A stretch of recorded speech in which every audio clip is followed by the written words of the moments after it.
ಶ್ರೀ ಪರಮಾತ್ಮನೇ ನಮಃ.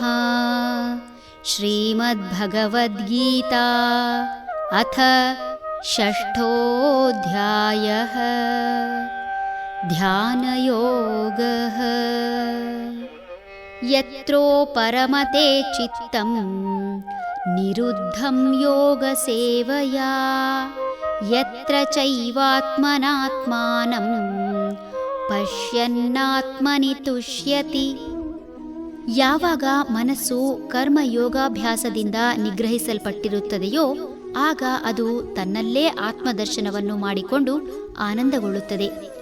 ಮನುಷ್ಯ ತನ್ನ ಕರ್ಮವನ್ನು ಶ್ರದ್ಧೆ ಹಾಗೂ ಭಕ್ತಿಯಿಂದ ಮಾಡುವ ಸಮಯದಲ್ಲಿ ಆತನ ಮನಸ್ಸು ಮಾಡುವ ಕೆಲಸದ ಮೇಲೆ ಸಂಪೂರ್ಣವಾಗಿ ನೆಲೆಗೊಳ್ಳುವ ಕಾರಣ ಮನಸ್ಸು ವಿಚಲಿತವಾಗದು.